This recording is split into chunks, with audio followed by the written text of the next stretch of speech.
All right, all right. Okay. Hi, you're watching Dante's Boxing Nation.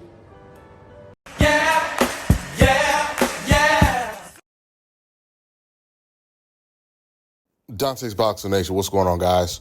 So Oscar De La Hoya, he did his Clapback Thursday today. He talked about some things that are absolutely true, and I'm going to talk about that. He talked about some things that were pretty much speculation, and he talked about Floyd Mayweather in this video. And the things that he said about Floyd Mayweather was clearly a way of him trying to balance all of the positive things that he has said throughout the years about Floyd, calling Floyd the greatest fighter of all time on multiple occasions throughout the decades, while at the same time trying to cater to his racist Mexican fan base by just calling Floyd Mayweather boring. Despite the fact that Oscar De La Hoya went out and hired Floyd Mayweather's father as a trainer so he could learn to fight exactly like Floyd. Oscar, he knows he pissed off the Mexican fan base when he once again called Floyd Mayweather the greatest of all time on numerous occasions. So what do you do when you're trying to save a little face with these racist Mexican fans? You call Floyd Mayweather that new Spanish word, which we all know what the translation for that word is when it comes to Mexican and other Spanish fans. Now, Oscar, he also talked about, of course, the Mike Tyson-Jake Paul fight. He said that the fight was rigged or it was scripted, and Mike Tyson was definitely holding back. Now, I don't know if that's true or not, but the one thing I know for sure is Jake Paul, he was never holding back. Because I remember his trainers, they were urging him. They kept telling him, like, man, this dude, he has no legs. He's slow. I'm telling you, you can knock him out.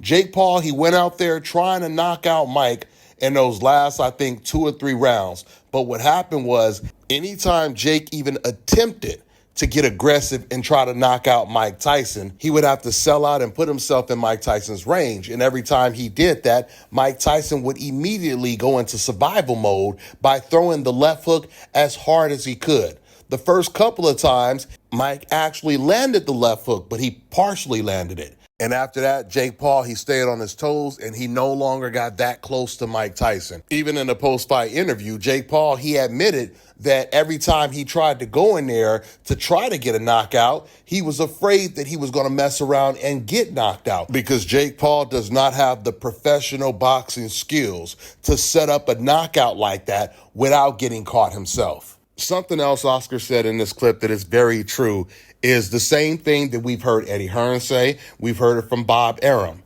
At the end of the day, it is the fighters that are choosing to avoid these dangerous fights. It's never been the promoters. The promoters can't tell a boxer what to do. They can suggest, they can give him advice, but they can't tell him, no, champ, you're not fighting against that guy. Instead, we want you to fight this guy with 7 losses and only 3 knockouts on his record that no one has ever heard of. I mean, how do you guys think it's possible? A fighter like Keyshawn Davis with only 11 or 12 fights is already fighting against better competition than Teofimo Lopez is fighting right now, and they're both with top rank? Even when Oscar De La Hoya was promoting Canelo years and years ago, Oscar admitted he did not want Canelo to fight against Erislandy Lara. But it was Canelo who decided he was going to fight him after he had been avoiding him for years. And it was really when Lara jumped on that stage at that press conference and basically exposed him in front of the whole boxing world. Lara managed to jump on that stage, call him out in front of the entire boxing world right after Canelo had his last fight. And that news was so big, especially in Mexico, that fans were talking about it all throughout the country. That Lara had just jumped on the stage and basically punked Canelo, tried to punk him. And this is the reason why Canelo, to this day, he takes extra precautions. He has extra security to make sure no fighter who's been calling him out can just jump on that stage the way Lara did years ago. That's why Andre couldn't get close to that stage at all when he was calling out Canelo. Oscar, he also said that the sport of boxing right now is in hibernation. And it's true. Because we really don't have any big fights for 2005, not set, not in negotiations. No one is discussing any big fights outside of one. The biggest fight we have so far is David Benavidez versus David Morrell. But outside of that, we don't know if we're going to see Gervonta versus Shakur Stevenson which is arguably the biggest fight in the sport right now. Another big fight would be Crawford versus Canelo. We know that Crawford, he's been aggressively trying to get that Canelo Alvarez fight, but with Canelo demanding $150 million to fight a blown-up welterweight implies he has an enormous amount of respect for Crawford, meaning the fight will most likely not happen. Which is crazy when you think about the fact that half of the opponents that Canelo Alvarez has faced have been smaller than him. A lot of them have been a lot smaller than him. Let's not forget, Canelo is the same fighter who fought welterweight Amir Khan for $3 million, but he wants $150 million to fight Terrence Crawford. But going back to Shakur and Gervonta, I think there's a very good chance that we get that fight. But if we don't get that fight, that means we're definitely not going to get Gervonta versus Keyshawn Davis. So what big fights are we going to get next year? What super fights are we going to get next year? That's all going to depend on which fighters in particular want to truly be great. It's your favorite time of the week again. Time for the only segment in boxing that gives you the facts and makes you laugh. It's Clapback Thursdays. And god damn, do I have a good one for you this week. So let's get to it. All right, Mike Tyson versus Jake Paul was by its nature a horrible fight right from the start. It was just awful. Mike almost fell down during his walkout. And he was on quicksand since the first 10 seconds of the fight. Oh, and did you see that 58-year-old ass? It was wishful thinking for all those idiots who thought they were going to get Mike Tyson of the 90s come out and rip somebody's head off.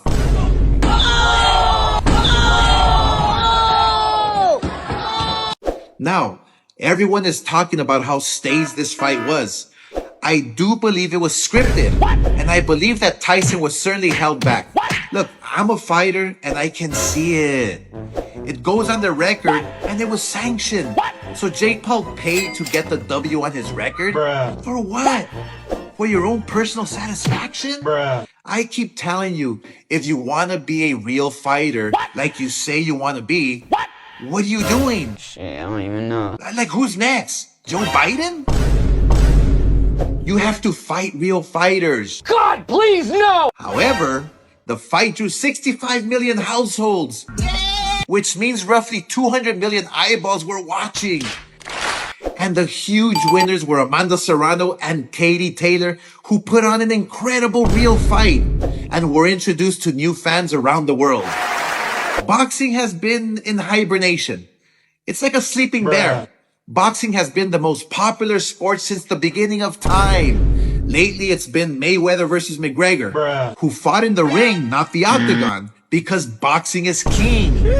But we have to get our shit together. Fighters are not daring to be great, and we are stuck accepting mediocre fights. Come on, man. Look, being a fighter and now a promoter, knowing the ins and outs because I'm in it, I have to say it's the fighters who are killing the sport. People try to blame the promoters or the managers, the trainers. No, it's the fighters. I was one, and I can tell you that if my camp urged me to fight someone and I wanted to fight somebody else, we were going to fight who I wanted to fight. The fighters today don't think they're getting paid enough, or they're scared of taking an L. For example, look, back in the day, Arturo Gotti and Mickey Ward weren't the most popular fighters and weren't getting paid the most during their time, but we respect them today because they fought their hearts out and came back for another day. The UFC fighters, they get paid peanuts and they go out on their shields. They fight like motherfuckers. But in boxing, we know the outcome of the big fights these days before the fight even starts. Look at the Canelo fight. Edgar Berlanga went on a month-long victory celebration because he lasted 12 rounds. He fucking lost and acted like it was a good thing. Get some help. This is where we're at because it comes from the top. Look at the 90s. You had Brian Tyson, Chavez, myself, Trinidad. We were warriors. We fought everyone. We created sexy mega fights that everyone looked forward to watching. We were like the 90s supermodel with the beautiful legs and tight athletic bodies. We were like Kate Moss. In the 2000s, boxing had Mayweather and it became boring and defensive for a decade. just like Paris Hilton in the early 2000s. Bruh. And most recently, we have Canelo, Bruh. who is the most boring but most popular boxer today. Bruh. Just like Kim Kardashian, Bruh. who everyone wants to be like. Bruh. She has no personality, yet makes tons of money. So essentially, Canelo is the king of the fattest, sloppiest, nastiest BBL era. Everything is cyclical in life and fashion, so here's to hoping we go back to the warriors of the 90s, those tight aerobic booties. And Canelo, fuck you. Remember kids, you're never a hater when you only speak the facts. Let me tell you guys about Issa Israel Law Firm. It is a full-service legal practice based in Denver, Colorado, an emerging hub for combat sports and high-altitude training. If you're a fighter inside or outside of the ring and you need a law firm you can trust to fight for you, visit thefighterfirm.com or email help@iilawfirm.com. Legal representation is usually limited to plaintiffs or defendants in Colorado, but iFirm can help anyone in the world with trademarking their business name, logos, and U.S. immigration issues. This brother has been my attorney for a while and helped guide me through all kinds of business and civil issues, so make sure you guys go to thefighterfirm.com. All right, now check this out, guys. If you're looking to repair eczema scars, burns and bruises, dark spots and blemishes, fever blisters, diabetic ulcers, this right here is the perfect product for you guys. It's called LO Deki Face and Body Oil. Athletes and top-ranking boxers, they're also using it after training to reduce swelling, inflammation, and to ease the pain. So get yours today. Go to lodeki.com, like them on Facebook, and follow them on Instagram.